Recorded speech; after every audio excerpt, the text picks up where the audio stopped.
Hey everyone, thanks for joining. Today I'm speaking with Nicholas Wolfinger. Nicholas is a professor of family and consumer studies and an adjunct professor of sociology at the University of Utah. And he's recently got a new book out, which he edited with multiple contributors, and it's called Professors Speak Out: The Truth About Campus Investigations. And it's firsthand accounts from the professors themselves of investigations against them by their respective universities. It's a really great book. I hate to say this though, but as mad as I was at universities, I got even madder after I read this. That's fair. So, Nicholas, thank you very much for reaching out to me, and Thank you. thanks for coming on.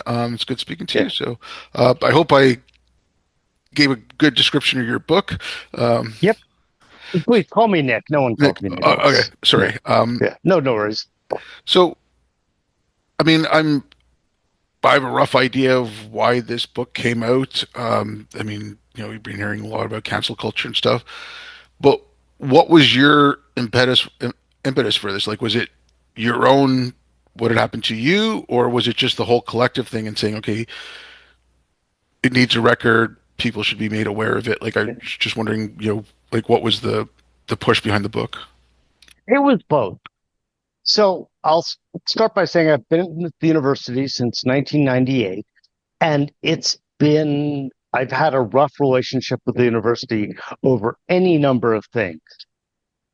Mm. And, a difficult tenure case for ad hominem reasons, a failed promotion bid, a lot of, a rough, just not a good cultural fit for me. And so in 2016, I got a email from a university apparatchik saying that there's been some long string of letters, and I can't even remember what it is, office on campus, and there's been an important issue, and would he please contact him? And so eventually I learned that there was a sexual misconduct complaint against me. And it took some wrangling to actually get him to send me the details of the complaint. And he wanted me to come in for a meeting. And I refused because I was out of state indefinitely, in large part because, well, I teach in Utah, I don't live there. And eventually I got a written summary of what the complaint was about. And it was, if it wasn't so serious, it was the stuff of farce. The best the example I repeat all the time is, and I'll quote almost verbatim, you recounted to female colleagues that you proposed to your wife at a strip club. Are you scandalized? So I mean, it's an the odd choice, background, but and it also said at a strip club during a lap dance. Uh, that that part was untrue. It was after a lap dance. Um, we both anyhow. So and so the background is when I was a new professor in the late '90s at Utah, I went out with my colleagues on Friday after work for pizza and beer. In their case, Diet Coke is in mine.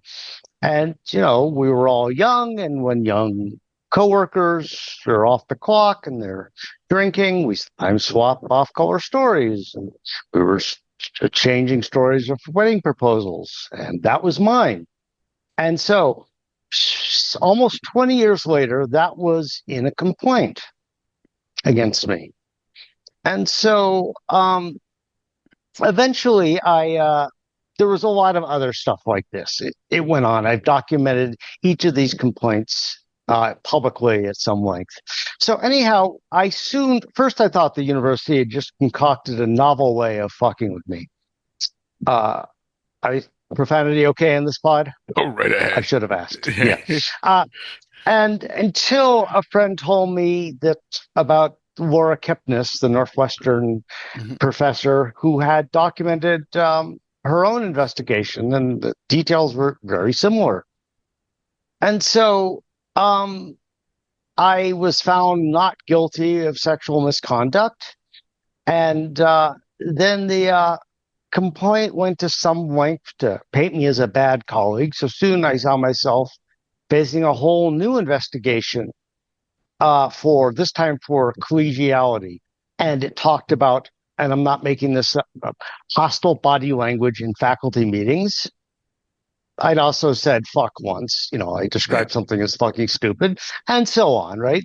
Eventually, a vice president, and my dean was driving this complaint. Eventually, a vice president at the university looked at this. Oh, and the dean wanted to fine me $5,000 for this.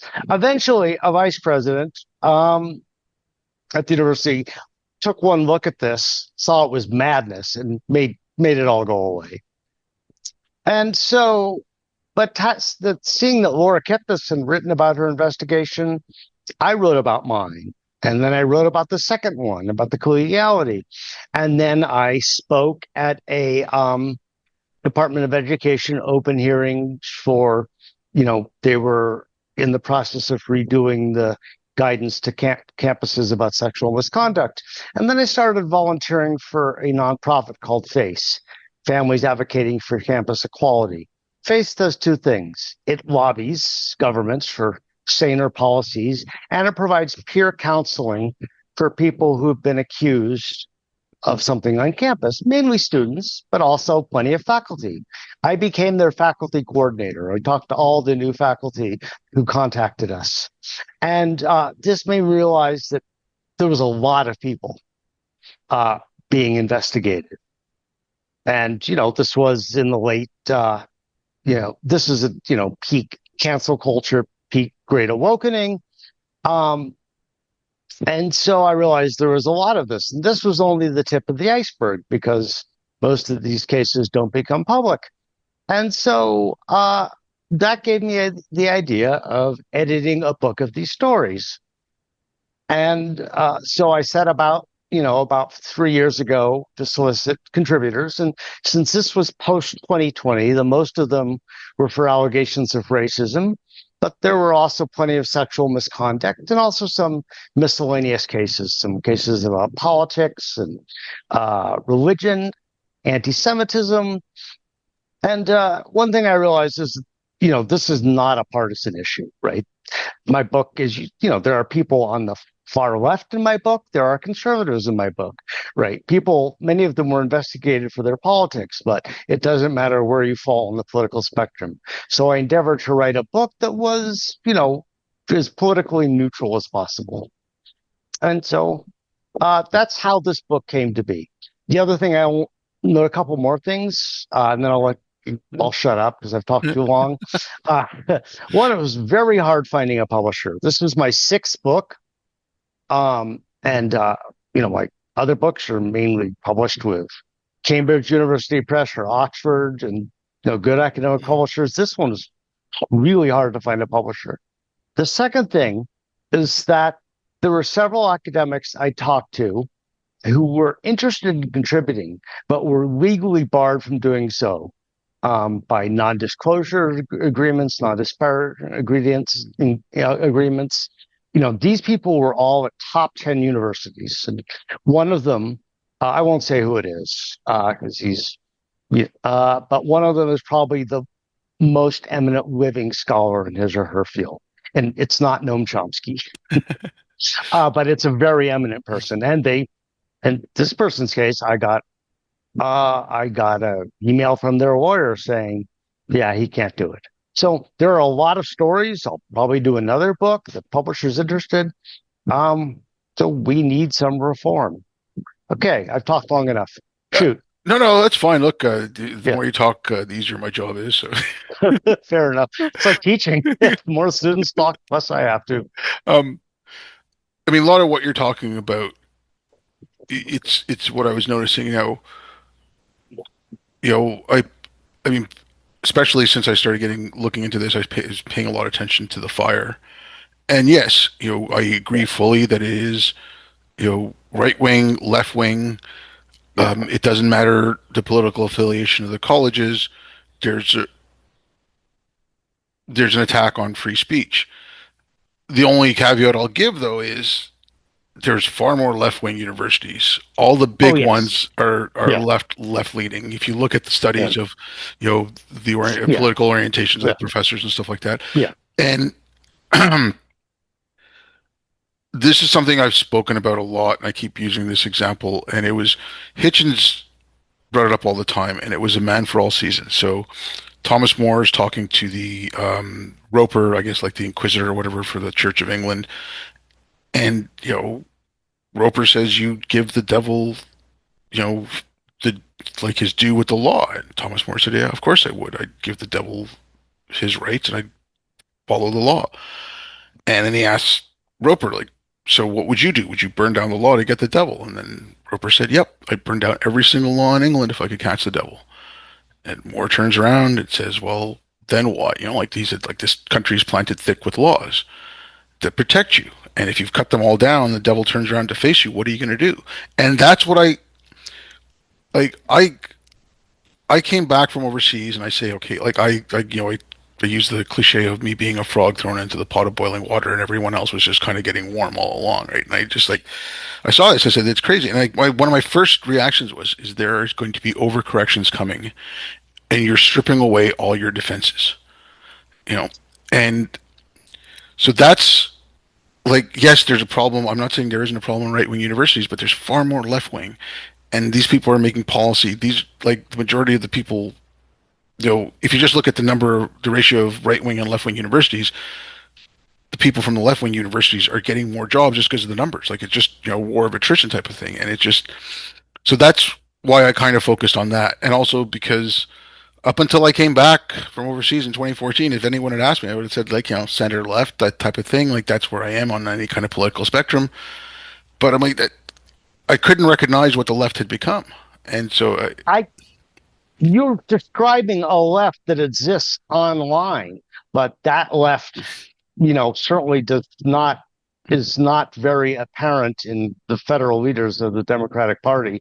Joe Biden was the least woke guy there is. Nancy Pelosi isn't woke.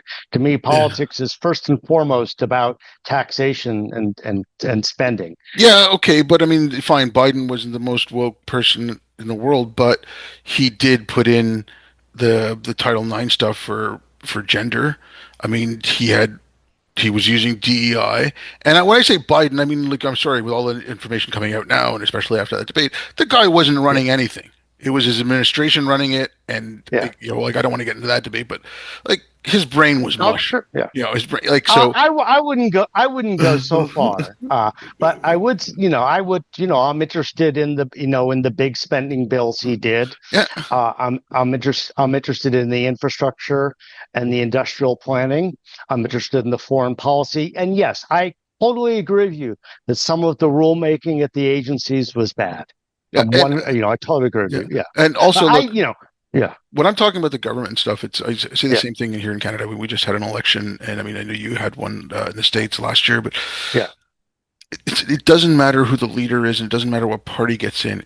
It's the bureaucrats, it's the civil servants that have been graduating from these programs who think this way that are yeah. in those departments, and that's I where I the problem is. fundamentally disagree with you, but let me Yeah, go back a couple of yeah, steps about the colleges. You're right. And you familiar with the Heterodox Academy? yep, Yeah, I'm a proud member. I've collaborated with a conservative scholar, Brad Wilcox, wrote a book with him. I published in, many conservative journals in National Review. I guess I don't know if Quillette is conservative, but I published there a bunch.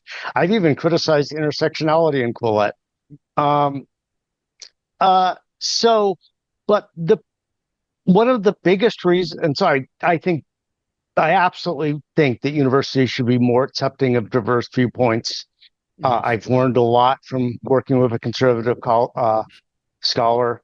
That having been said, one of the biggest reasons that universities got more liberal is simply because more women became faculty.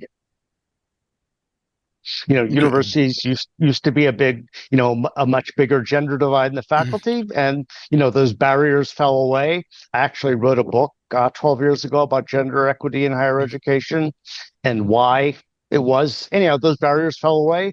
More women became faculty. Women are more liberal on average than men.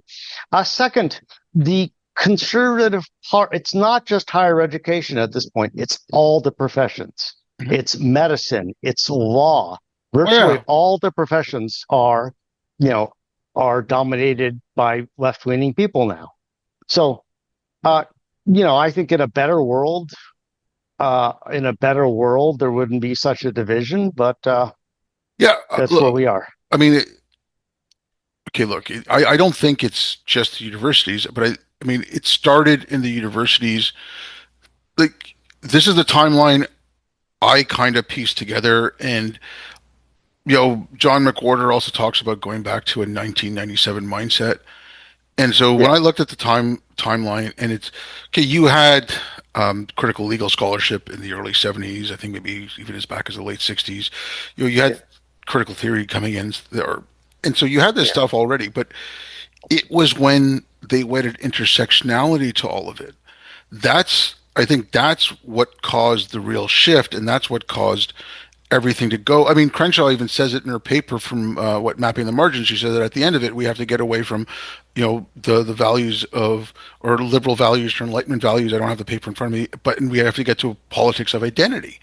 She said that at the end of her paper, and that's once intersectionality came in, that's where everything veered towards that way. And That's everything, though. well, I okay, mean, so it's sorry. yeah, Yeah, yeah, yeah, the yeah, race stuff. It started in the humanities. You had the race stuff. You had yeah. critical race theory got coined in '89.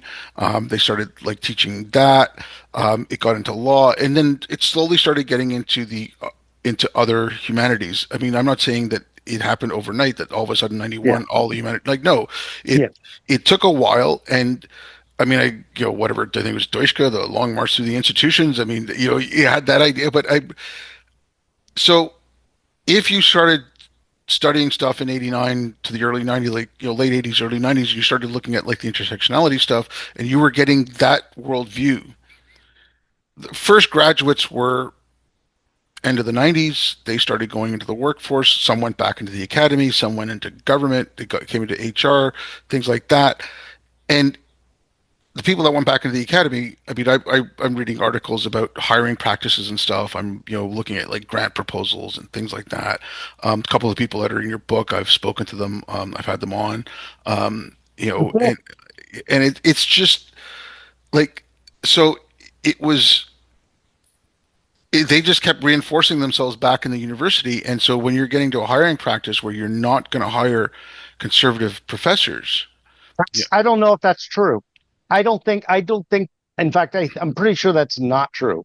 I think they're not conservatives interviewing for professor jobs.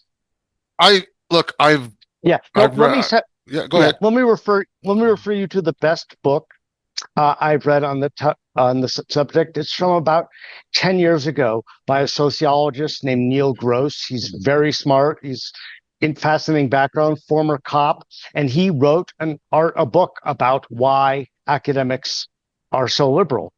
And the argument, what he basically comes down, what he argues in the end is that it's not that conservatives are being discriminated against; it's that they're not there in the first place, right? And especially now that the GOP has become the lower education party in every profession, in colleges, they're just not there.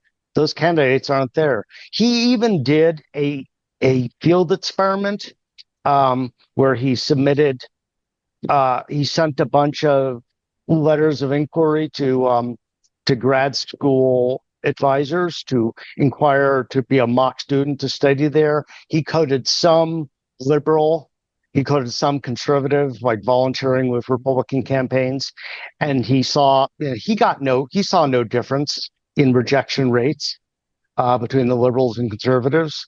That's a randomized, Yeah, experiment. So I don't think it's discrimination. I think it is, there's another good book by conservative scholars called Passing on the Right. That's an anthology about conservative scholars talking about the roadblocks they faced. It's a good book. There is some discrimination, but that's not why the academy is so progressive. look, I'm not saying it's the only. Maybe there aren't enough conservatives applying, but I mean, I've spoken to Yeah. people who've told me stories of them being in hiring committees and like those kind of ideas were expressed. Like, we don't want conservatives, we don't want white men, we don't want X. Like, it's, Yeah. Yeah. we don't. That's fucked up. Right. And, I'm sure it happens, but does that mean it's the consensus? Does that mean it's the broader experience? I don't know. Right. Yeah, I know. I think we're in agreement that there's some bad shit in the academy. I think part of it, the problem is it's just too big, right? There are, there are like over, depending upon how you count, like 1 million Americans who taught college, at least part time, right? There are so many colleges. It's too big. When you get it too big, you know, parts of it are bad. There are a lot of reasons why. I totally agree with you, but as to whether the problems are systemic, that I have more doubts about. Maybe in some fields, right? Yeah, Maybe in some of the humanities. but okay. I mean, Yeah, but I think it's, when you say the university has gotten too big, I agree with you. But I think the bloat is yeah, not the faculty. I think the bloat is the administration. I mean, again, there yeah, was, yeah. studies that came out where, 4-1 or 5-1 at certain, Yeah. Oh, yeah, okay. yeah. I totally agree with you about that too. And there's studies that one study showed. I can't remember the citation, that the administration on the whole is even more left leaning than the Yeah. faculty, right? So Okay. that's Okay. That's yeah, where I'm. So, like, if you have, I know with Trump coming down, we can discuss that, like the DEI stuff. But you had these DEI departments, and then you had little micro one. Okay, from people I've spoken to, and I'm not yeah, in academia, but so the the English department would have their own little DEI department that reported to the DEI department of the, and stuff like that. So that kind of administration, you can get rid of that. And if those are the people setting policy, like, yeah. here's, okay, again, this is an outsider looking in, and maybe I'm being very, very obtuse here, but my thing was, academics fell to, you know like the fallacy from authority. Like, oh, this person has a PhD in whatever, in sociology, focusing on race, and they've been taught, like, in an intersectional lens, and they're looking at the world that Yeah. way. You know, they're going to defer to them. So, oh, so you mean we're doing physics wrong because we're not getting enough black professors Yeah, and stuff? that shit is fucking crazy, Yeah. right? See, Yeah, yeah, and so these kind of people have yeah, the power. I'm not. yeah, I yeah, and here's where I spoke to Lee Jussum, who was one of your yeah, contributors. yeah. I spoke to him recently, and I told him the same thing. I think this is my problem with academics, and, for the most part, bookish, don't like, not very confrontational. You know, they let a lot of this shit pass, um, That is true, and right? it's, you know they didn't stand up for themselves. I mean, like, I'm sorry, but, when Cornell puts out a paper on white, like the study of white light being racist. So Cornell doesn't put out a paper. One Oh, person at Cornell yeah, writes a paper. yeah, Well, what am I supposed to do? Because someone wrote an idiot paper, right? yeah, What am yeah. I supposed to do? Okay, this was in Algeria or Tunisia. It was one of the Northern African companies. It was Algeria or Tunisia. One of their PhD scholars put out a paper about how the Earth is flat. Okay, and it was them putting Go out that on. it was them putting out the paper in Wait, a, is it flat? in a Go on. journal, and then the university then, you know like, put out a correction, like, just said, no, Yeah. like, we don't agree with this. This is wrong. This, we, like, I think they disassociated themselves with this. So Cornell could have done something saying, no, no, no, we don't agree with this. No, would you want then a bunch of fucking administrators who may not, who in many cases, right, don't know about the subject? How about someone Uh, from the physics department? right. I did they? What Not as what done. department did that nonsense come out of, right? And From what I understand, it came out from the physics department. It was someone in the physics department. It was just like, look, Harvard Medical School put out a paper about how 2 + 2 doesn't no, equal no, 5. medical schools don't put out paper. Faculty put out Yeah, okay, papers. okay, yes, fine. Yeah, It came out yeah, from someone who was in the medical school, yeah, and this guy is arguing all over Twitter as well that 2 + 2 = 5. yeah. Okay, I mean, Oh, I remember that, right? okay, I don't. Did you read the fucking paper? Was that actually meant to be a serious claim? Was it just meant to be a provocation? Right? no, I don't because know. Right? because Yeah. okay, they were talking about different ways of doing math. So in binary code, 1 1 is 2, right? Right. So, but 1 1 in decimal math is 11. Right. So they were that's how they were getting 2 plus 2 equals 5. So if you have Yeah. um, 2.4 plus 2.4, and if you round Yeah. down or round up, you get 2 plus 2 equals 5. And So so, it's a provocation, right? yeah, but Yeah. but that's just it. Like it's gotten into Uh, you know is on the I didn't read the paper because I would prefer to read things I care about, and but having having been said, right? Did you read? You sounds like you read the paper. yeah, but I mean it's a few years ago, so it's Okay. Yeah. it's not fresh in my No. head, and I don't have it in front Right. of me. So, uh, that certainly doesn't sound. That just sounds like someone was goofing around with different ways of computing in math, right? It doesn't sound like it was an ideological statement.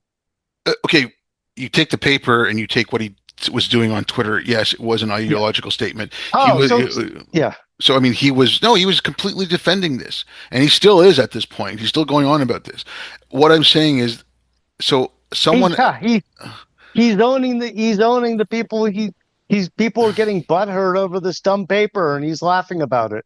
no, but okay, but the thing is, the paper came Yeah. out after arguments on Twitter. Yeah. It wasn't that the paper came out and there was arguments on Twitter. There had already been these arguments on Twitter, Yeah. and then the paper came out. Uh, So it's what I'm, you know, is the even if paper published in a scholarly journal? it was published by like the review for the medical school, I can go find it for you. It was Or okay. So does he also do real work? I have no idea. All I know Yeah, I about mean, just all I know who about this, cares, right? yeah, Someone did an April Fool's joke.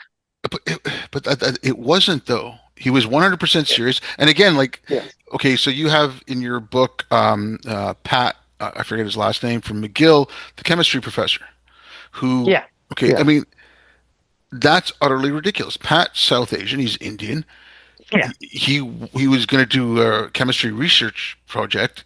Yeah. He lost funding because he wasn't going to use DEI initiatives to hire his He chemists. wouldn't write a diversity. Yeah, Uh, I don't. Yeah, I agree. That's ridiculous, right? yeah, That's yeah. There's especially. I'm not a great judge on what's happening in Canada and Canadian higher education, but that's fucking nuts, right? That that he would have to write such a statement, with it. And he's a chemist, right? yeah. It has no conceivable bearing on what he was going to do. Yeah, but I mean, you had that Yeah. coming out of schools in the U.S. as well. You had that coming Oh out of yeah. places like Stanford. I mean, it's not. Yeah. We got that from the U.S. Like we inherited U.S. Uh, like racial, Yeah. you know. As an American, I'm sorry. Yeah, Um, but yeah. no, but that Yeah. like I'm not saying that the physics department at Cornell or the medical school at Harvard is completely corrupt top to bottom. But what I'm Yeah. saying is they're not pushing back against this, or it's not out in the open that they're pushing back Why in should who was hurt by this? their reputation. Was That it? okay, Do but you do you donate to Harvard? Were you no, in a position to? You're not really a stakeholder? I mean, they still get a zillion applicants for faculty positions and college. I don't yeah, know if their reputation was hurt. okay, their reputation might not have been hurt in academic settings, but if you look at the Yeah. reputation globally with the general Yeah. population, yes, their reputation is. I don't know if that's true, right? I think the reputation was only hurt among your people, your clique on your Twitter clique, I right? I don't okay. I follow everyone from left, right. I follow people I don't like. No, no, I do too, right? But it's You know, it's not just okay. Um, the whole thing that's going on with Harvard right now. yeah. Okay, no, You read 2015. Steven Pinker's article about it? Yeah, I have some issues with it, and Yeah. I Uh, I think Pinker's making. I can get into that in a second, but like what I'm saying is, I was at Harvard in 2015 for a conference. I was there with some friends. One of them, Melissa Chen, myself, and another friend of ours, Jasmine Mohammed. We were in an antechamber, and there's all this stuff about funding coming in from Qatar and funding coming from the Middle East, and it just happened to be a room on Islamic studies. Okay, Yeah. so granted, you could say, okay, well, it was an Islamic studies thing. That's why you see Qatari money and money from the Middle East. But I mean, Melissa put out an article recently about um, CCP and Qatari influence and Iranian influence and money coming into Harvard, and I mean, in general, in academies. Um, Sorry, where was I going with this? But like, I'm just saying that Harvard, when you're if you look at like, okay, like if you take a look at the general population, if you put out a survey, they're going to have, I guarantee, and I think I've seen somewhere, there's not a high regard for, especially since 2020, the respect for Ivy League schools has gone down. Yes. And So not just for all higher education, especially among yeah, American Republicans, right? yeah, but I mean, Uh, yeah. it doesn't even have to, okay, if you want to, but it's when it's like, I think one of the numbers I saw was around 70%. So that's not just Republicans then, because No, it's much higher for progressives, but yeah, again, yeah, it's not. It's bad. That's bad, right? yeah, I agree. That's yeah, bad because we need higher education. yeah. Okay, like that's, well, yes, we do, but Yeah. I I firmly believe, and it's not because of the faculty, it's because of the administration more than anything else, and all these diversity departments. I'm just going to use that as a blanket statement. We can, like in Rauch's book, Kindly Inquisitors, like that's what they were. Like all these boards and committees that look into professors and stuff like that, like all that, like Yeah. that, That stuff is terrible. There's yeah. too much of it. Yeah. But Oh, here's a good one about Harvard. yeah, Harvard has 50 Title IX investigators. I mentioned that in the introduction of my book. That's yeah, nonsense, right? When you have that many investigators, they're going to conduct investigations. yep. And That's it's yeah, so so when there's certain things starting now. Like I've spoken to a couple of yeah, professors from the California State, um, like the university, like the all the state universities up and down California, like they have like yeah. like I've spoken to a couple of professors from there. Like I said, I've spoken to Lee, I've spoken to Jake Mackey, Eric Smith. Yeah. And yes, there are certain things starting, but again, I look at it as that's shutting the barn door after the horses have left. I mean, it's they're arguing about Trump, and this is not me agreeing with Trump. I think some of what Yeah. I think some of what he's doing is good. I think some of what he's doing is insane. But like that's the overcorrection that I was talking about. That's come, it's come back. But oh, they're taking away Harvard's academic freedom. What academic freedom? Like, look what happened to Carol Hooven. She was forced to resign. So that was terrible. Of course, that Carol was forced to resign. But just because someone is a crime victim doesn't mean there's a crime epidemic, right? There are a lot of problems of academic freedom with Harvard. At the same time, there still is a lot of academic freedom at Harvard, right? Pinker, people on the far left are always complaining about Pinker. I don't know why. It's mind-boggling to me. But anyhow, no one's told him he can't study what he studies. He hasn't been canceled. Yeah, but I mean, No one's, yeah. but like, yes, Carol Hooven's one individual thing, but let's take a look at the Carol Hooven thing. Okay, what does that say about Harvard at this point now? Carol Hooven was forced to resign because she was agreeing with biological reality. Yeah. Oh, Okay. that was terrible. Okay. Yeah, I agree. Yeah. Okay. So now, Yeah. a lot of the people saying, "Oh, well, he's getting rid of funding from Harvard, and they do all this cancer research." I'm like, sorry, if they can't figure out what a woman is, if they can't get No, basic that's biology right, because that's one person. I don't know exactly who was responsible for driving her out, but yes, because they fucked up and did something terrible 12 years ago, that means that a bunch of scientists there who haven't even heard of Carol Hooven or haven't read the story can't do science. That no, that makes no sense. Of course they can do their cancer research. Yeah, but okay, look, but it was also the university that's it's like the university backed whatever happened to Carol, and But so there's, when yeah, you say that university, there's thousands of administrators there. And oh, it has to come from a dean. It has to come, you can't just like someone has to sign off on it, and yeah, that's so yeah, yeah. So that's what I'm saying. It's our government, my government in Canada. Okay, the gender stuff. You only affirming care if you misgender someone, it's a human rights violation. Parents have had their children taken away because they didn't affirm their gender. Okay, so the Canadian government now, our prime minister has, or our former prime minister Trudeau. I mean, his party it's still in, but they funded tampon dispensers in male bathrooms, like things like that. Like he was talking about men, he talked about men giving birth. Okay, I mean no, that's silly, but who the fuck cares, okay, but right? okay, no, but Yeah, that's a leader of my yeah, country, and it's a government that's in power that's doing this, and yeah. then they're telling us follow our medical advice. They've got their chief medical officer talking about this stuff and agreeing with it and saying yes, men can become women, and then saying no, follow my medical advice. I'm like, sorry, if you think men can become women, I'm not following any medical advice you give me. I'm not.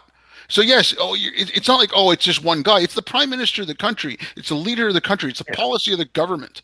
I mean, it's not just one guy. That's a big deal. So if it's the policy of the university that you can't say men can't become women, the policy of the university is we deny biology. That's a problem. I mean, That's no, but that is a problem. The policy of the university is that they deny biology. why the fuck do people think about trans people so much? I certainly don't. I don't well, look. I don't care about it's. Yeah, I don't think about trans people. I'm just using that as an example. Like we're talking about overreach from the universities yeah. and lack of academic freedom. I mean, the university is denying biology. The policy of the university is to deny biology now. Okay, this has That is not the official policy of any university to deny biology.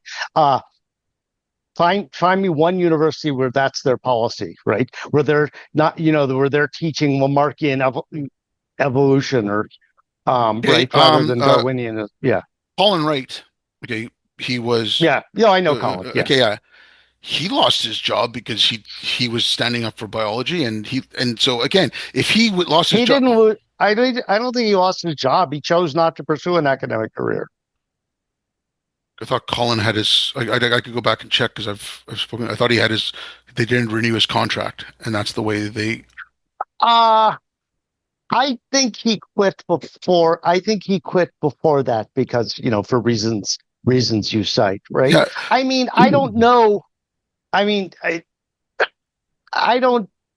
So if I don't study gender or trans people, right? And I will. I mean, I don't even understand why you care so much. So someone at a university says something, does something unjust, like the Carol Hooven, right? If you don't follow the guidance of, the cancer guidance of the Harvard Medical School, you are cutting off your nose to spite your face, right? Because those cancer docs sure as fuck weren't making personnel decisions. yeah, okay. But what I'm saying Yeah. is, it's not on the face of it. Okay, I'm being a little fatuous. Okay, here, like guys, Yes. I realize Yeah. that I'm like but if the school is making okay by getting rid of Carol or forcing her to resign, Yeah. whether it's officially written or something. Okay, they talk about well, Trump's going to have a chilling effect. How did would that have a chilling effect on other biologists who don't want to speak out against, who want to say no, I think she was right. Like that. I mean, in your book, you talked about the chilling effect as well, and some of these things, and it's that it's Two wrongs don't make a right. yeah, and I mean but I don't. Okay, yes, I don't want cancer funding cut. I don't, but I think That's good. I think Harvard, and not just Harvard. I mean, I know kind of just, but the academy has to take a long, hard look at itself, and it needs to fix. Like it needs to I cut. agree. It needs I to cut. agree. It Yeah. needs to cut its administrative bloat. Um, Yeah. Professors need to get us like the faculty needs to get a spine collectively. I know there's individual Yeah. cases. Like again, Yeah. this is just me going I back did and this book. yeah, yeah. No, no. Yeah. Look, I spoke it out. yeah, no, I'm like, Yeah. but needs more like that. I mean, I go back to the like I read this stuff after the fact, obviously, and go back to some of the Yeah. stuff in the early '90s, and there was um, Professor Robert George. Oh, yeah. Yeah. Yeah, Yeah. okay, I mean, he was writing about this stuff in the '90s, Yeah. and Randall Kennedy was criticizing critical race theory in the '90s, Yeah. and I Yeah. mean, they got laughed at. They weren't listened to, and some They're people. both they're both respected academics who've Oh, had successful careers. oh, I don't know. Okay, yes, Yeah. okay, they weren't listened to at the time. When I say laughed at, I mean like I'm not saying Listened to by whom?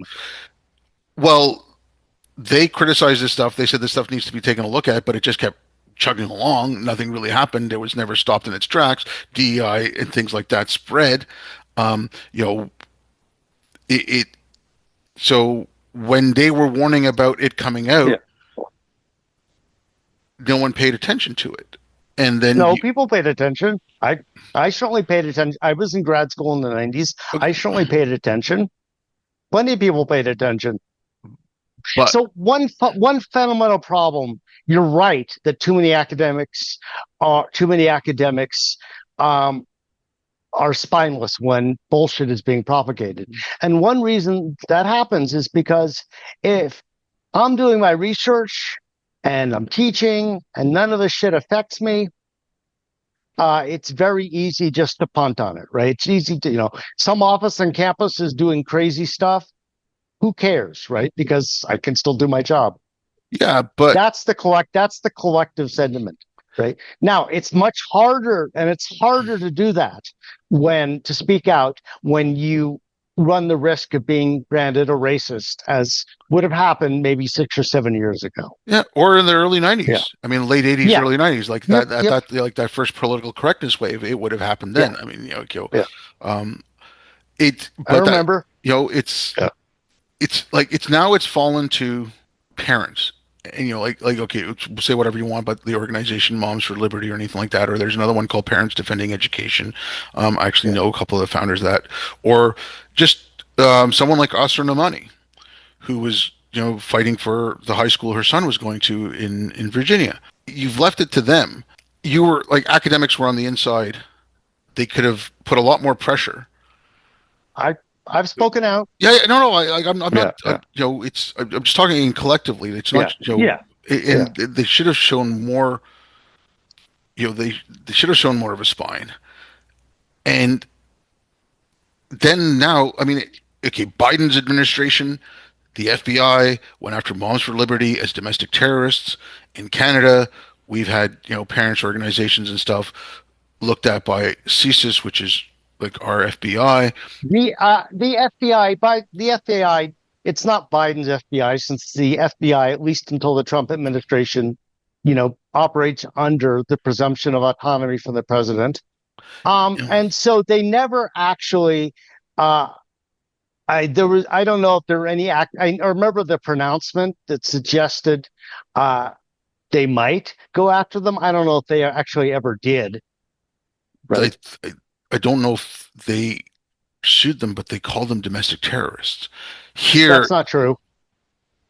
um, Who's they? The FBI. FBI does not go out and have press conferences and designate, you know, uh, and well, look, yeah, I can try to yeah, find please, yeah, yeah. I mean, but if you're not sure about it, why say it? no, I'm look, Yeah, like I said, just, I'm not saying Moms for Liberty themselves were labeled domestic terrorists. I'm yeah, saying yeah, they were saying they mentioned parents groups who were speaking out against trans stuff, and they were considering them domestic terrorists. CSIS here in Canada said there was a domestic terrorist problem with because of the gender issue.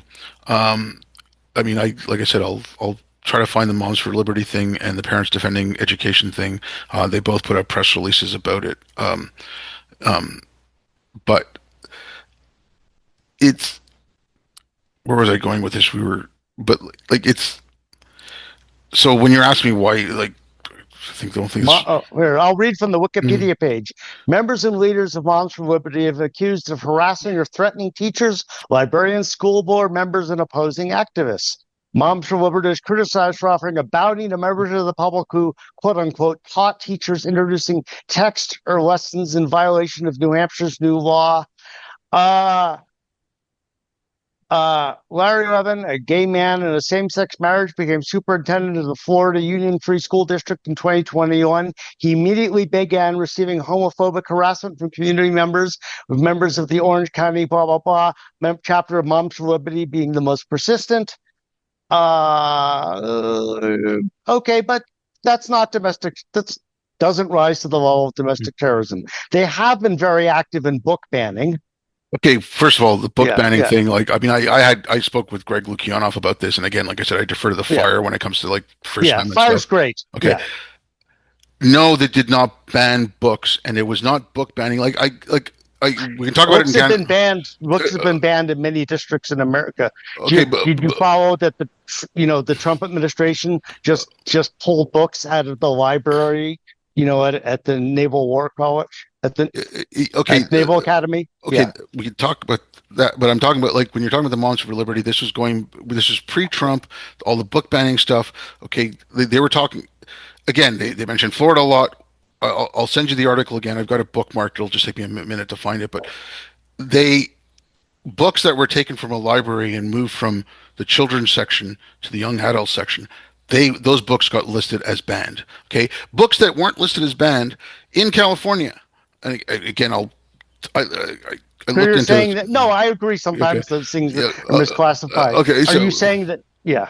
no, but in Uh, California, yeah. school districts took out okay To Kill a Mockingbird. School districts took out Huck Finn because they're racist, and no one said anything about those being banned. Some of those books like that were That's not also true. That's not true. Places like Pen America, and Fire are very vocal about offenses to, open inquiry and free speech from the left and the right. yeah, no, no, but this was no, because Yeah, this was in K through 12, and in K yeah. through 12, the school has the right to decide what's fit for the students. There is less academic freedom in that sense, and the school boards can decide, and teachers individually can decide, okay, no, this book is not appropriate for my students, right? And that's not book banning. That's age No, appropriateness. agreed. Okay, and Agreed. and Yeah, and so when California did this, Vermont also did stuff like that. Okay, and these are not Republican states, and yeah. that doesn't get mentioned. But Florida taking out, It does yeah, get mentioned. You read partisan media where they only mention the offenses, the offenses that get mentioned. That gets mentioned too. no, I when they talk about the book banning, they only Yeah. focus on Republican states. They don't focus on the That's not Democratic. true. Who's the they? You constantly refer to Okay, they, and okay, the yeah. media. Okay, so if you want to What look at, media? okay, Yeah. I don't. Okay, first of all, Okay. I I don't. have a suggestion, Obed. I don't Yeah. read. I don't read only right wing or only left wing. I follow certain Yeah. reporters. Yeah. Um, I I I don't read only. Look, I don't look at Yeah. like Breitbart and crap like that. I don't. I try to go with like you mentioned Colette. I try to go with like places that are trusted. Like if a story or an article discusses a report, let's just say, if it Yeah. doesn't include a link to that report, I don't trust that article because that Why article, though? How are you gonna know about the Black Crime Report if you don't read Breitbart? That's a joke. yeah, but it's just, but like I said, I try to go with sources, Yeah. but again, we were Yeah. talking about starting with the universities going into all professions. I don't know if you read Yeah. the book Bad News by Batya Ungar Sargon. Uh, I know Bacha. yeah, and I mean, she lays out a really good case in that book, and like the media has gone. And again, I'm generalizing here. That's why I said like I follow certain reporters. Yeah. People say, oh, I don't like in Canada, our national broadcaster. Oh, I don't listen to the CBC. I'm like, no, CBC has some good reporters. I Yeah. follow the reporters. I don't know our CBC's editorial decision after October 7th not to classify Hamas as a terrorist organization. Yeah, I That's just fucking crazy. Yeah. exactly. But Yeah. I still follow some of the Yeah. reporters who report there because I trust the Yeah. reporters, right? So Yeah. I don't only listen to one type of news or one, Yeah. I, as frankly, as far as I'm concerned, left wing, right wing, liberal, conservative, all these things have no meaning anymore. It's more now, are you They sure do when they vote. yeah, yeah, but no, but are you authoritarian? Like I would rather look at Yeah. things, are someone an authoritarian or is someone a libertarian? And I don't mean like, what's a Aleppo libertarian? Yeah. Not the Libertarian Party, but like is someone more liberal or more authoritarian? And that's where I want to see the divide. And uh, sorry, I'm rambling here too, and I'll let you That's talk okay. after this. That's Okay, okay. like It's your podcast. You can ramble if you want. if you look at conservative and liberal, just those Yeah. two terms, Yeah. the differences between what they mean in Canada and what they mean in the United States are huge. And then if you Yeah. then you go to Europe and the UK, again, there's Yeah. it's big differences. So that's why I'm saying like these terms for me they don't they've lost kind of all meaning. It's just Yeah. background noise. I would rather look at someone and say, okay, they're more of an authoritarian Brent. I don't care. Um, Yeah. yes, I do talk about like something like the woke left or something like that, and I talk about the far right, and I could talk about people talking about the woke right now, which I don't like the term or whatever, but I'm not getting into argument of terms.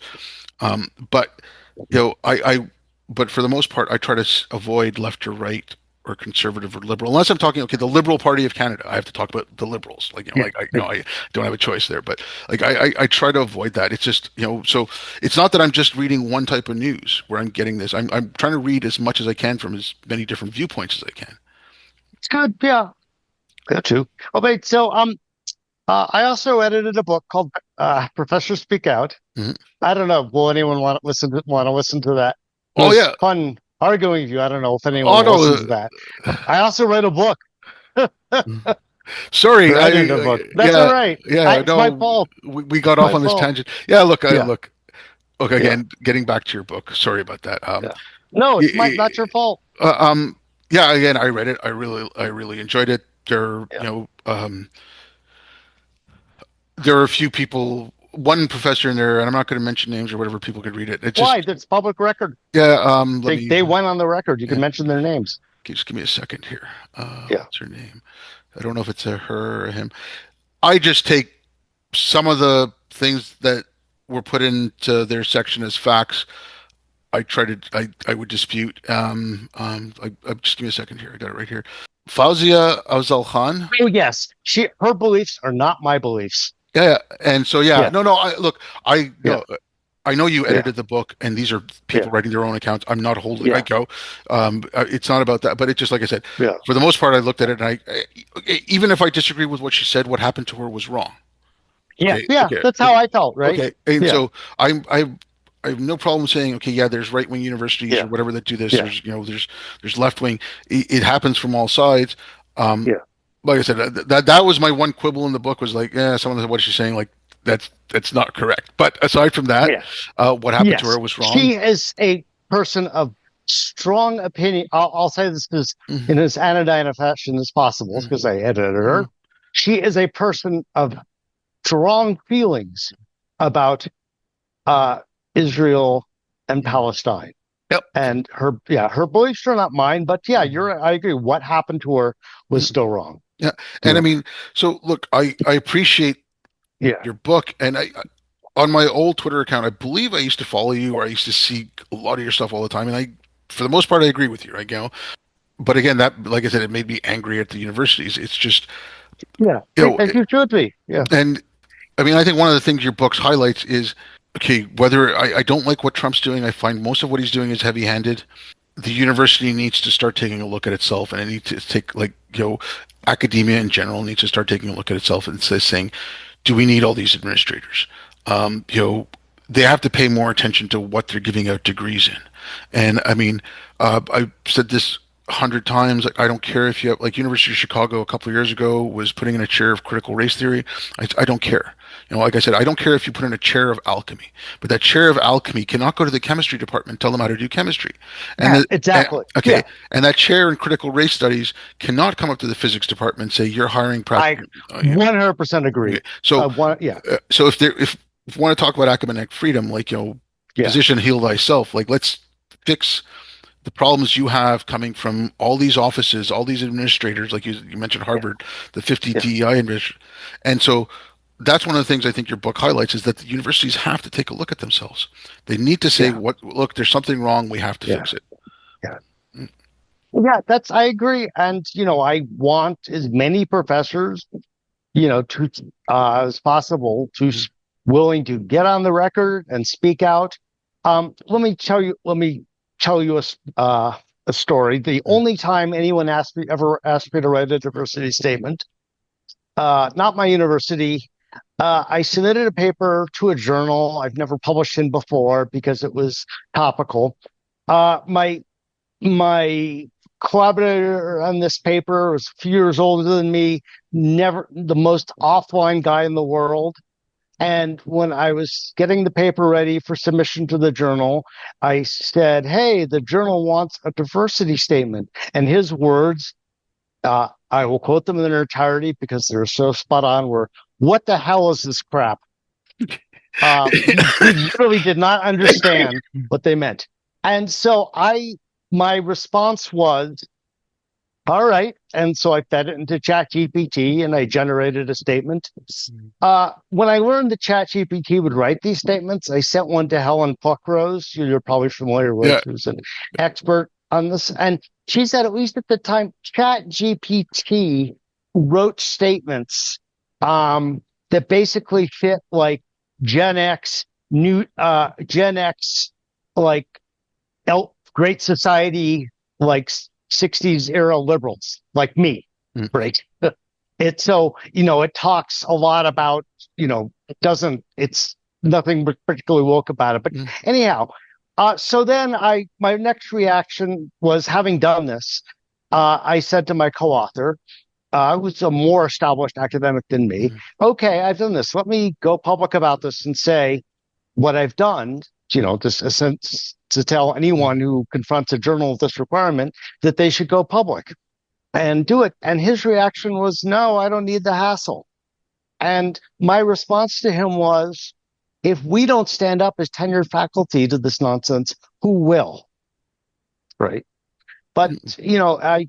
he, I basically extracted a promise from him that once the paper had been published, that then I would go public about just having Chat GPT, which is doing so much of this work anyhow now. Yeah. But the paper hasn't been published yet, so I haven't had the opportunity, but I hope to. Look, I mean, Yeah. okay, just complete tangent, just because I've been reading some Yeah. stuff about this.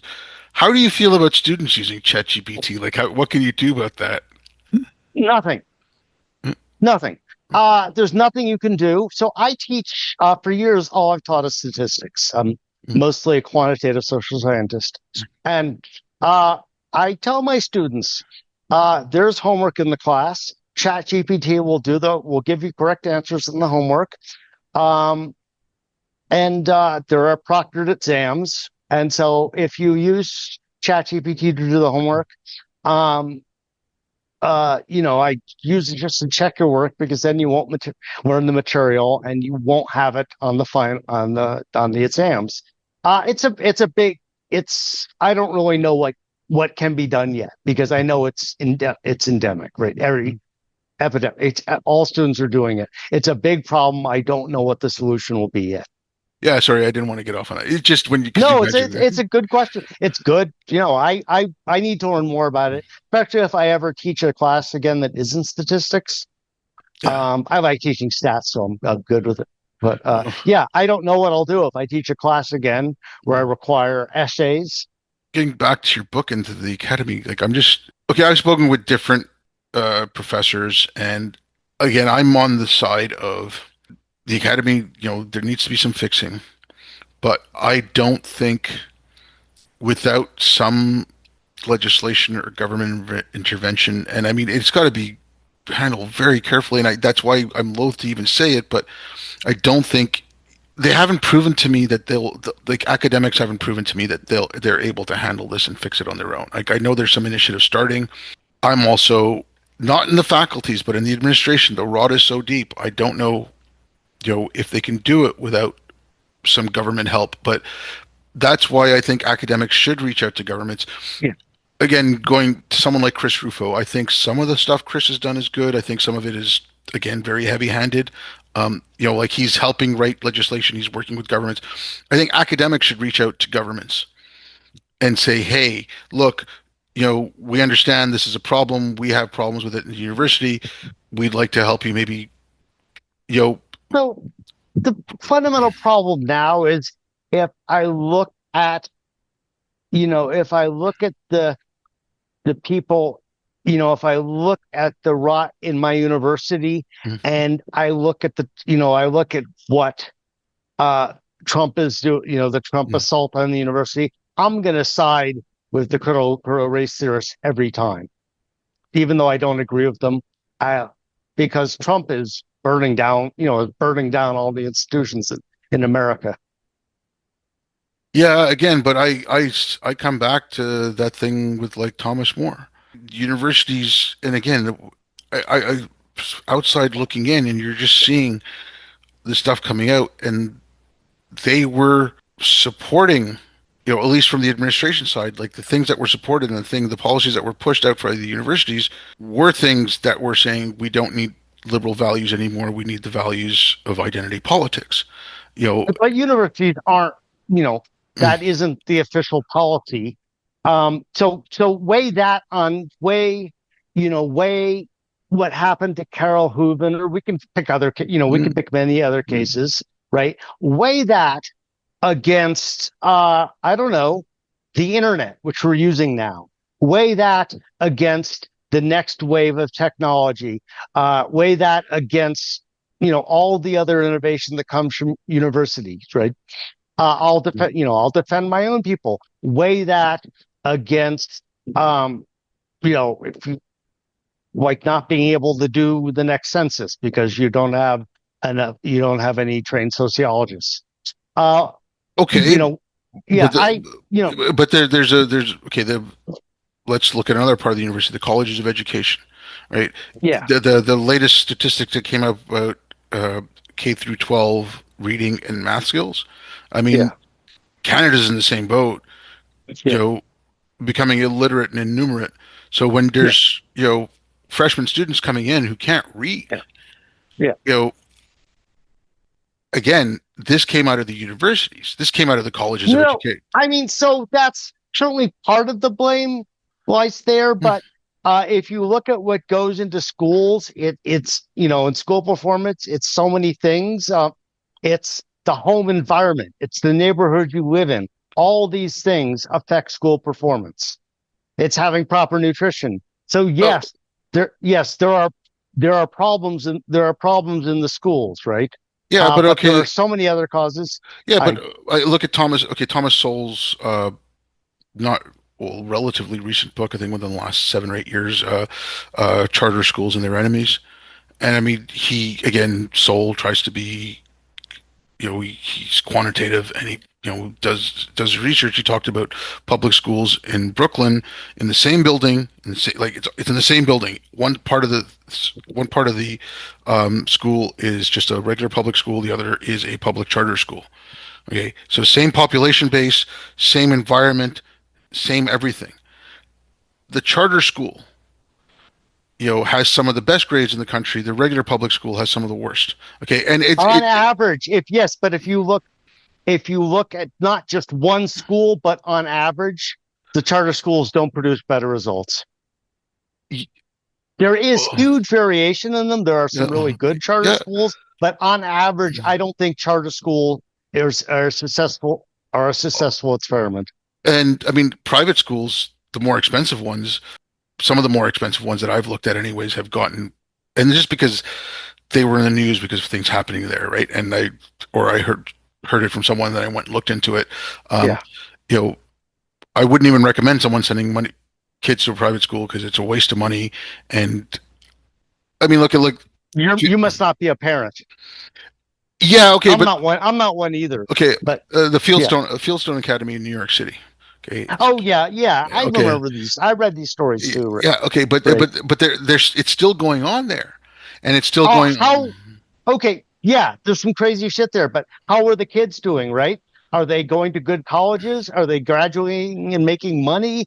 Are they are they forming relationships? Are the kids more or less happy? Right. So Okay, but crazy shit in school, yes, but does it affect the outcomes that matter? That's a different question. okay, when you turn the kids racist, when you have the kids spouting out ethno-nationalist bullshit, when you had huge, and this was even before October 7th, this was like 2018 as well. Like I was reading about some of these schools, and especially the Fieldstone Academy, they were being sued by local Jewish parents because of the anti-Semitism that Yeah, was coming. yeah, Okay, yeah, okay, okay. Before that, they divided kids up into affinity groups. yeah. That's crazy. Okay, Yeah, but that wasn't just the only one. There was it was going on in a lot of private schools because this was coming from the Ivies. This was coming from the colleges of education, and these people had these degrees, and this is how you fight racism. This is the new way of looking at things. And these yeah, school and it yeah. It's because wrong. yeah, Yeah, but it's all a status thing, right?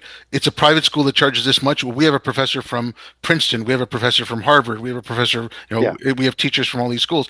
They go out and look for those things, and those universities are those colleges of education are producing teachers who think and administrators who think in a certain way, and it's just a big feedback loop. when the parents don't want that shit in their in their school, in those private schools, those private, because of course the parents pay the bills, those schools will change. And I don't know how many schools that is. Yeah, I read those cases, but again, we have I can't keep track of which bias is which. But yeah, if you're on Twitter and you're reading about every school, college, high school, in which there's some fucked up identitarian shit happening, where there's some transgressions against academic shit happening, you come to think it's happening in all of them, No, no. right? Again, Or a lot of them. Yeah, I don't know. okay. Like Yeah, again, I was saying it was yeah. happening in some of the more expensive private schools. I'm not saying globally. Okay, so I spoke to this guy Robert Pondiccio. I don't know if you know who he is or know of him. He writes. Never heard of them. Okay, Yeah, but that's okay. Yeah, he used to teach K through 12. yeah. He was like, he was either in business or in law, and went into education. I get that wrong, but now he writes about policy for schools. He writes about okay, you know, Oh yeah, he's at well, AI. Yeah, okay, what you're talking about curriculum is yeah. it's what's it goes on in the classroom is a black box and stuff like that. Um, it's not just one or two schools, but when a school puts out like again after the George Floyd thing, especially, but even before that, you had in 2016 or 2017, again, I have to go back and look at the dates, you had 17 states, K through 12, that were incorporating curriculum that had the intersectional lens in it, that had, So, um, you were yeah, teaching kids this stuff. It's, again, it's, okay, it was 17 states, let's just say. Um, it's not all districts in the states. was it the only lens being used? Right? If you looked at the curriculum that was coming out officially from the state and it was going into these Yeah, public schools, again, when you mentioned Helen Pluckrose, when Helen was running Counterweight, I was doing research for her. Okay, I can send you the curriculums that I found that were in yeah, schools, across the United States and across Canada. And when I say across, it wasn't like I'm not saying every single school, but there was being yeah, used in many yeah. different places. And it's just, you know, I mean, in Vancouver and in Seattle, you had social justice math. So they were bringing racial aspect to math. I Right. mean, kids don't have enough time to learn the basics, and you Yeah, throw this stuff in, and of course, yeah. That's stupid. yeah. So there was stuff like that. Like I use an example. Yeah, you got a lot of problems up in Canada. Yeah, yeah, no, but so do you in parts of the states. I mean, I look. I use an example of like Yeah, yeah, parents are like, oh well, look at the curriculum, see what the kids are reading. I'm like, it doesn't yeah, matter. You have to look at how, and it was Robert Pondicci who brought me onto that. You have to look at how the teachers are teaching. Okay, so I use Huck Finn as an example. I think Huck Finn's a great book. I think yeah. every Of course, it's middle, yeah, great yeah, book. I Yeah. think middle schoolers should read it. You know, I wouldn't Is want it to. more? Is it for middle schoolers or high schoolers? Middle I schoolers, don't high know. schoolers, yeah, whatever. I mean, Yeah, yeah. Of course, yeah. yeah, okay. But you can take Huck Finn and you can make a woke lesson out of it, right? And it's If you refer to N-word Jim, no, not even that. Okay, that I was a Simpsons gag, right? a When Family the Guy. Simpsons, It was yeah, a Family Guy yeah, guy. But look, yeah, you know, they make it about. So you can turn into a woke lesson. So Huck is exploiting Jim's emotional labor to find out about how Jim is a human being. And, exactly. That's Like, so fucking dumb, yeah, right? yeah, but you, Why are but we you, talking? Why are we talking about this? I fully stipulate that there's some stupid shit happening in schools. yeah, yeah. But sorry, Yeah, what I did like, again, I digress. But I didn't want to get onto this. But it was what I was saying was the universities, especially since about 2016, 2017, what was being yeah. fed to them, not on a No, whole, what? but on a Yeah. significant portion You of. have more passive voice there. Who's feeding it to them? Okay, okay. So what was coming from the public Yeah, school system, the private school system, even the charter schools? Okay, I'm not denying that there we're was talking about high school. Yeah, I yeah, know. yeah. Look, high school graduates going to university. A large Yeah, portion of them starting in about 2016. Like I want yeah. to, what might not How do even you be. know? Have you seen attitudinal data? There's actually a survey. There's a survey like high school and beyond that's conducted every year about what the Okay, I'm not, the I'm not, beliefs and interests. I'm Yeah. not saying they're. Look, they came in being taught. Who Okay, yeah, okay, some of them. Yeah. okay. Again, I don't. I'm not saying it was a majority, but I think it was a big chunk. Okay, How do you know? I'm just by taking a look at the number of school districts that were focused on teaching this stuff starting in 2016. Are you talking about Canada? No, even the United States. How many school districts? Like I said, by 2016, you had 17 states that were full board, full on board, K through 12, teaching stuff with an intersectional lens. And it was just So everything with an yeah, intersectional lens, yes, all like the intersectional algebra. okay, not every I school mean, again, this is all very general, right? okay, I so want, like tell me okay, yeah, tell me, English departments. Again, I'll send you the curriculum I have yeah. on file that I sent to Helen, like English departments. So even when you taught history, it was taught, you know, through a post-colonial lens. Okay, when you taught history or geography and stuff like that. Yeah. Okay, it was taught through that kind of lens. Okay, so there was a racial aspect to it. Obviously, you're teaching American history. You can talk about slavery. There's going to be a racial aspect to it. But how is that brought up? How is that taught?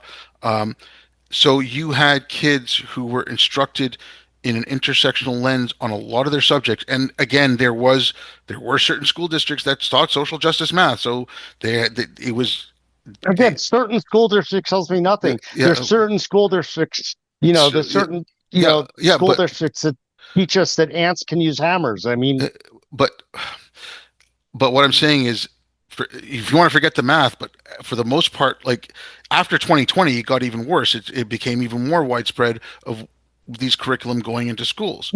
but then you look at that Yeah, is so yeah, that is true. so, 2020 was a yeah, year that okay, when brains fried. That having been said, I cite a bunch of these things in the introduction to the book, which my book, which all suggest that the Great Awakening is fading. Right?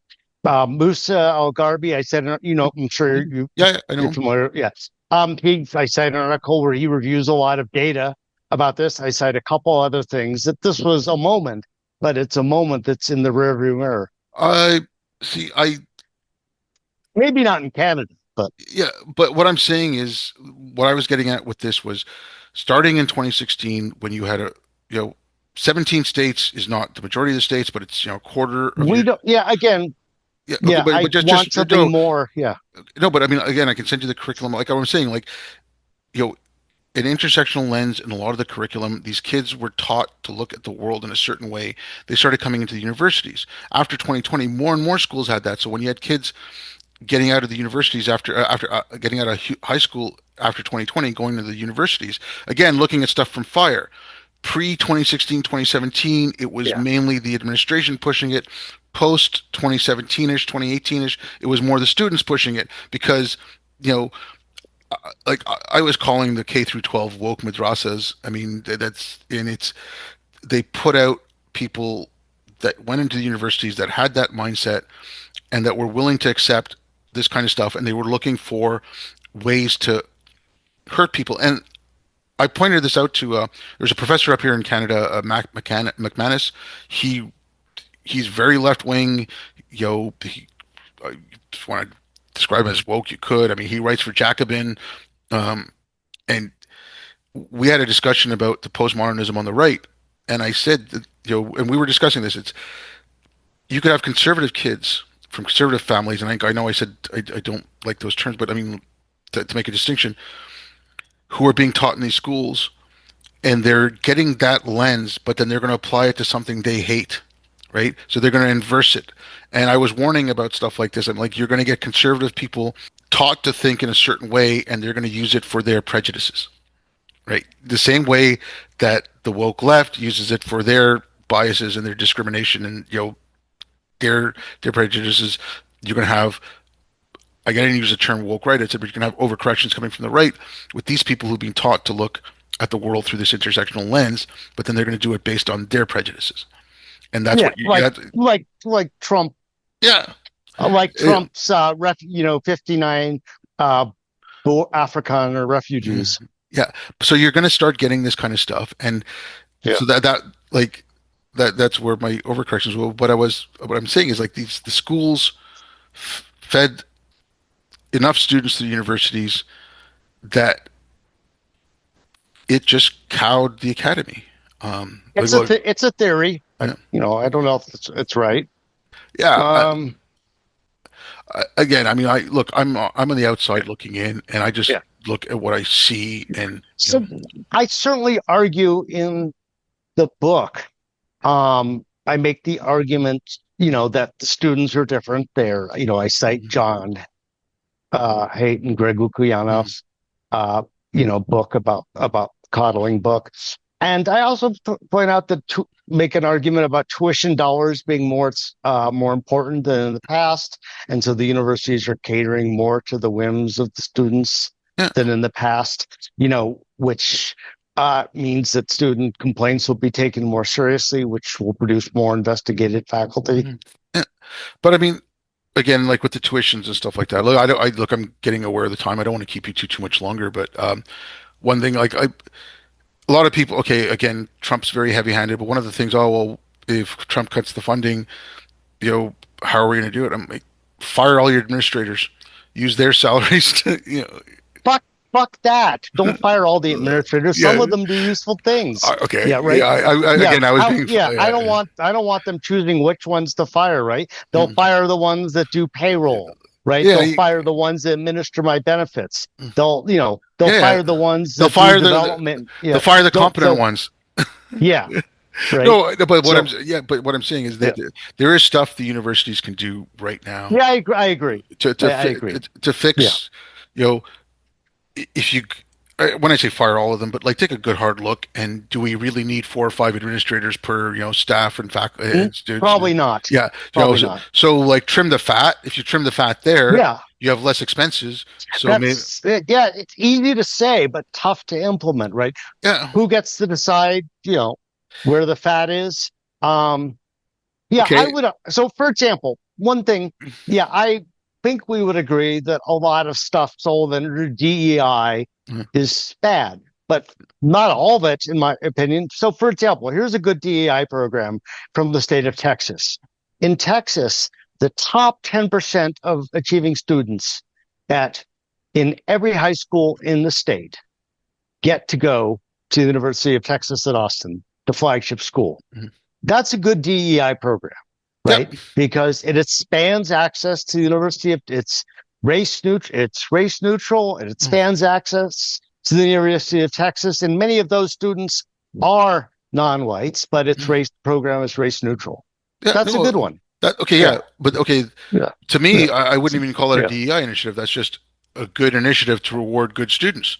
If But it's yeah. yeah, I mean, you're doing it fairly. yeah, Like yeah, like you're not expressly going out to get diversity. You are yeah. saying, okay, if you come into Well, this level, you are going out to get diversity, but just not explicit. You're not just picking quotas on race and ethnicity. yeah, But I mean, you wouldn't call it a DEI program because that word has become toxic in your mind.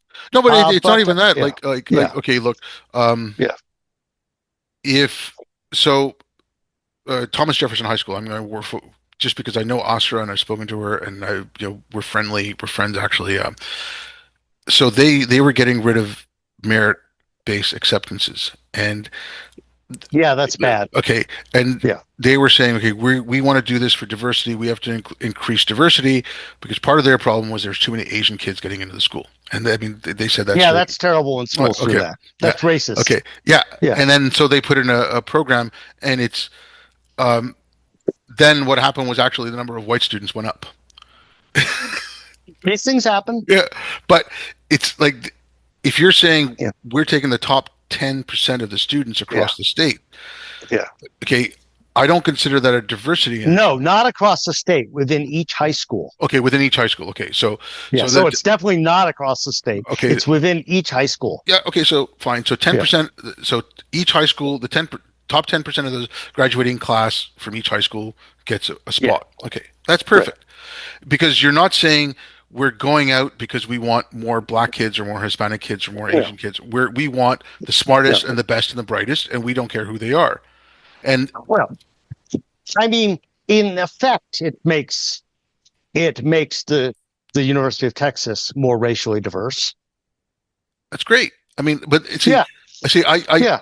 I It's a don't. good DEI Yeah, program. yeah. Okay, well, if if we have to, then we have to redefine the terms because No, no, you only know the term because all the anti-antis you hang out with on social media uh, and interview on your I know I looked at your guest uh, list.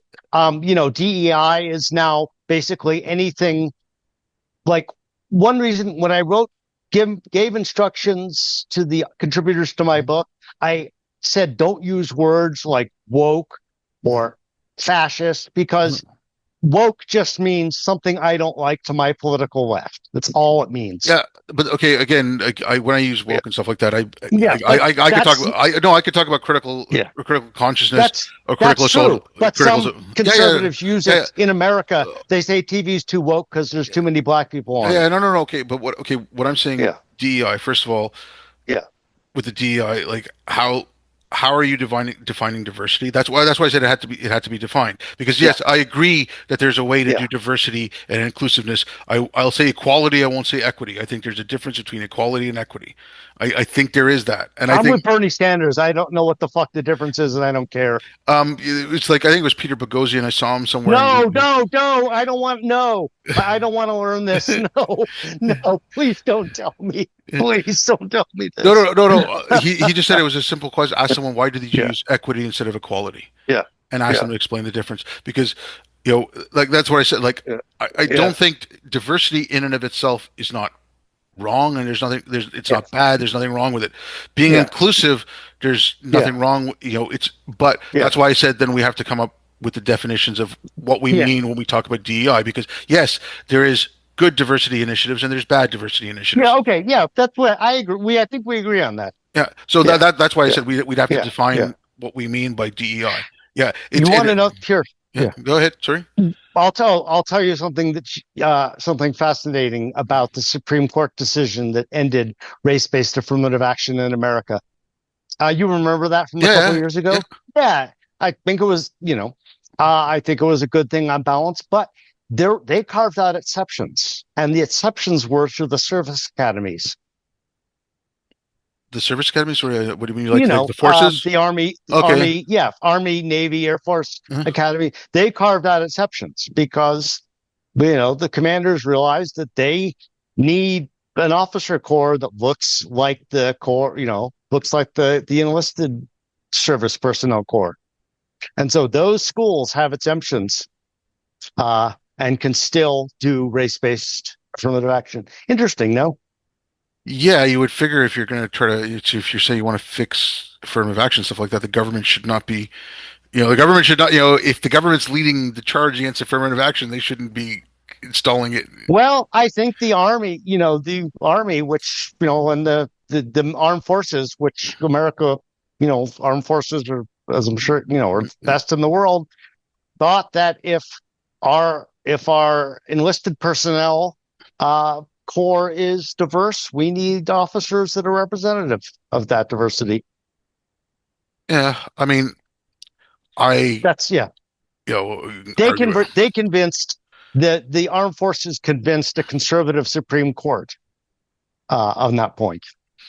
All right. I mean, look, Yeah. I actually, like I said, I was in Afghanistan. I spent close to Were 11 you years. in the Were you in the service or Well, that's I was working as I was doing I work in IT, so I was doing communication okay? support for first the Okay. Canadian military, then for NATO, and I was in Yeah. Bosnia and Kosovo and Afghanistan. I was in Sudan. I was in Haiti after the earthquake. Yeah. So I mean, I have a lot of respect for the military, especially after Yeah. Afghanistan. I mean, these guys were putting their lives on the line to protect me. So Yeah. like I a lot more Yeah. respect. Yeah, I do too. Yeah. But I mean, look, if The I best, yeah, the best movie about the war in Afghanistan was a Canadian movie, yeah, I'm trying to remember the name of it. Oh, geez, Hyena Road. yeah, that was it was Yeah, yeah. it's a fantastic Yeah, movie. but You people did, yeah, no, but I mean, like I'm sorry to hear the military going in that route. I mean, I've spoken to people and talked about this even myself. Like the whole representation thing. Oh, if we have an officer that looks like you, I find that insulting. Like you know, I've worked with managers who weren't South Asian. I've worked like yeah. I it's mean, I don't know. Yeah, I don't have that need, but yeah they're the people in, the people in the business saw that need, so I'll believe them because our armed forces are good, yeah, effective. but I don't know. I don't know. I don't know any more about it, so I shouldn't talk more about it. But yeah. I thought that was an interesting Yeah, I know. uh, Look, I mean, footnote. yeah, Yeah, I didn't know that either. I find that kind of, um, because the whole thing about the military, I mean, again, I don't want to get into a digression about this, but it's about unit cohesion and you have to yeah, work and act as a team. But when you yeah. put in specific things that you're focusing directly on race, you're creating some division and some friction. I mean, that's, I don't think they're focusing on race. That's just yeah, producing an officer corps that looked like yeah, that had not identical but similar background to the enlisted personnel. That's it. yeah. I mean, Yeah, again, like I said, it's, yeah, I don't know. This is the first time I'm hearing about it, so all I know is what I'm hearing from you. So I mean, like again, but I don't like affirmative action. I've even back yeah, in like the first political correctness phase. That's when I yeah, was in university and I started working, in offices and stuff part time then. And I mean, I said I don't want to be hired or promoted because I'm brown. I want to be hired or promoted because you think I'm the best person for the job. yeah, And I always found that stuff gave legitimate racists in like if I was had a bad day at work or I did a bad job on something, oh yeah, yeah. he's a DEI hire. Like even that, like I don't I see that like I see that coming out on Twitter and stuff where people like right away, oh it's a DEI hire, it's this and that. It's like just That's because, only assholes say that, yeah yeah right? yeah You have to be a fucking racist to yeah think that. yeah. So just because someone's black or just because Yeah, it's a woman or whatever, it's not a DEI hire. Now yeah, you know, but when you go out and say we need to hire a black person for this job, that's when to me my alarm bells start going off. Like, why do you specifically need a black person or a Chinese person or an Indian person for that job? yeah. We need the best. Uh, Yeah, I broadly agree with you, I think. yeah, Yeah, I mean, like, so that's where yeah, I'm like, okay, you're skirting the line there when you say we need X. Like, our yeah. Trudeau did this. He made all the universities make all their chairs diverse, and if they didn't fill diversity quotas, they would lose funding. Yeah, that's bad. Yeah, see, I mean, like, Yeah. you know, and again, all the same outlets that are freaking out about Trump didn't say boo. Like all the outlets in Canada that are freaking out about Trump, what he's doing, and again, like I said, some of it's very heavy-handed. Didn't say, It's worse, mm, right? yeah, It's worse. yeah, but I mean, they wouldn't Yeah. say boo about Trudeau. I would like to get the new COVID vaccine in the fall, but I won't be able to now. Yeah, but yeah, it's like I said, I don't, you know, I don't want to do like comparative oppression because I don't like that kind of grievance crap. But anyways, no. Look, I think for the most part he's being heavy-handed. Um, I think on some things he's right. Um, but on another aspect, I will say this about the universities. It's and I don't want to focus on just one, but you lost, like I said, you broke trust. But if like if you're doing um, if you're still continuing affirmative action, or you're still continuing like Yeah, DEI hiring yeah, practices, or enrollment yeah. practices, and you're breaking the law, I think the government at that point says, well, do you deserve taxpayer money? Like, why are taxpayers funding someone who's breaking the law? Like, so like Yeah, that's if why I you said, shouldn't break the law. yeah, I mean, no, but it's also like Trump is going against Supreme Court rulings. Now you guys are going against Supreme Court rulings as well. Like, if they're doing affirmative action hiring, or enrollment, they're going against Supreme Court ruling. Tu quo quo has never been an accepted defense in any court of law. Pardon? Latin for you are doing it too.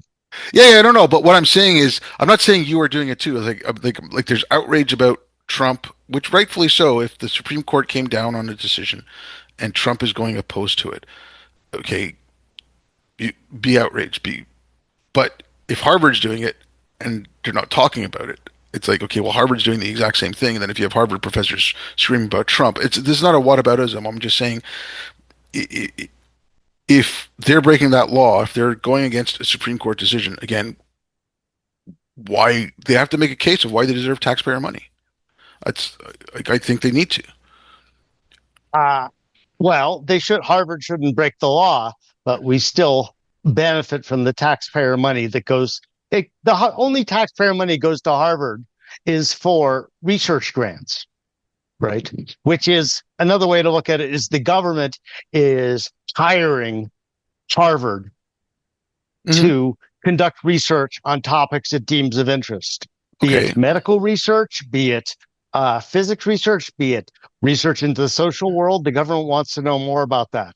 And so, because some admissions officer breaks the law at Harvard, is that any reason to penalize the medical school, a medical researcher at Harvard, when Nick Wolfinger, American citizen and taxpayer, I'm going to suffer because of the lack of cancer cures in 20 years?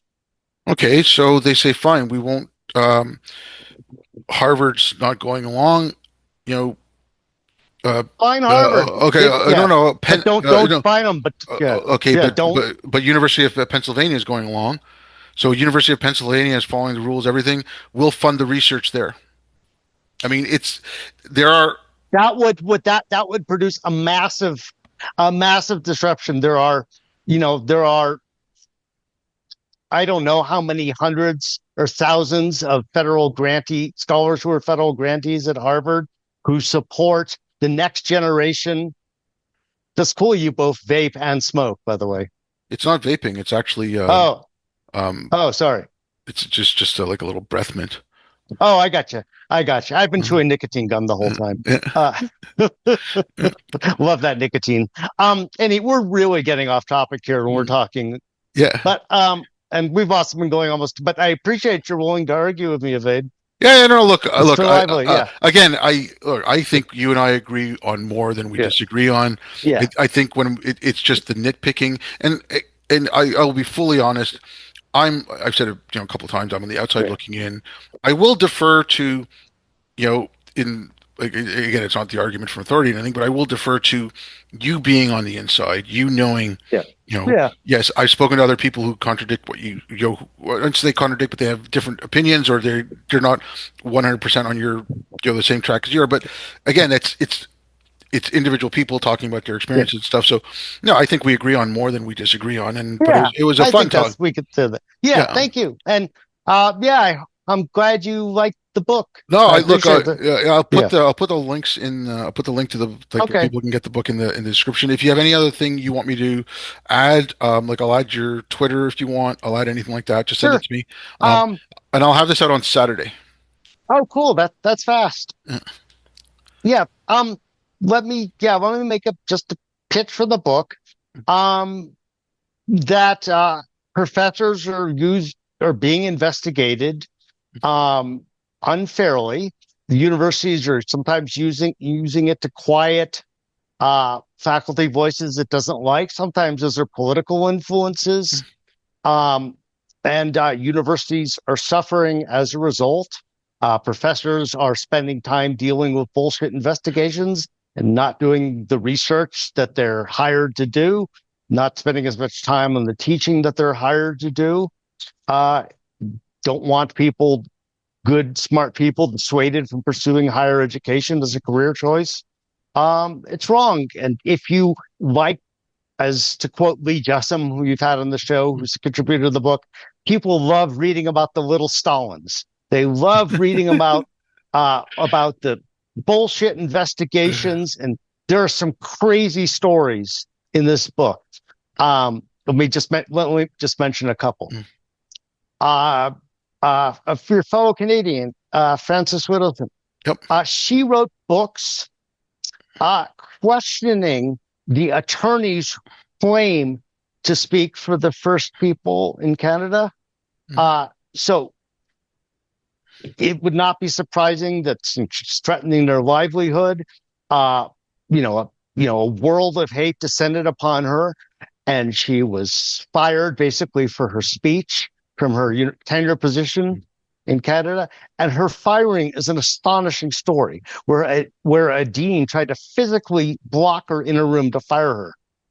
And she had to push past him and call the police. Um, uh, in Florida, a scholar named DeAndre Poole uh, did a class exercise about symbolism, uh, about the values of symbols. This a student took he'd done this for years. Students didn't mind. A student took offense to this exercise. Soon it was being reported all over the world that DeAndre Jesus, who, as it turns out, is a devout Christian and Pentecostal, was telling students to stomp on Jesus, which is not what happened. Eventually, his university he was denounced in letters to his university in Florida by Marco Rubio, the Florida senator, and Rick Scott, who was the governor at the time. After 9/11, Abdul Jabbar, who was a Pakistani American scholar in San Francisco, on the basis of one of his classes, when America thought everyone was a terrorist, a student mother misinterpreted what the student said and called the police. You will be surprised to hear that in the panicked days after 9/11, the first line of defense against terrorism was the chair of the English department of the City College of San Francisco, which I know it's so crazy, who was tasked by the FBI with interviewing my contributor Abdul Jabbar and determining that no, he is not a terrorist. Uh, So you can, yeah.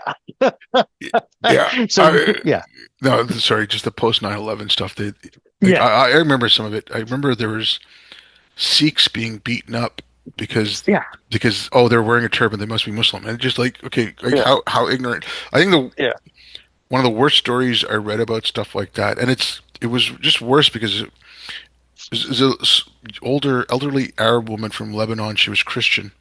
She did translation yeah, from Arabic to English. I believe she was in DC, but like her, like she had a little office and like in a little, like just a little small basement office somewhere. yeah. It got trashed. They destroyed all her stuff because there was, Oh, it's so terrible. and it's Yeah, like she was a Christian who was translating Arabic into yeah, English. I mean, she wasn't even a yeah, Muslim. It's just like that to me. It's just because the Sikh thing. I mean, I'm not excusing it, but that's slightly less ignorance than I think than what was like. I mean, uh, but yeah, no, it's that one like really stuck with me, that story about yeah, that elderly woman. Look, Nick, this was really fun talking to you. And again, like I said, I think we yeah. agree with more than we disagree. I'll send you the link Great. with the public Yeah, release, and yeah. if you send me your Twitter and everything, I'll tag you when I release it on Great, Saturday. All right. Well, thanks a great. lot. Well, thank you for having me. Right. Oh, and thank everyone for listening.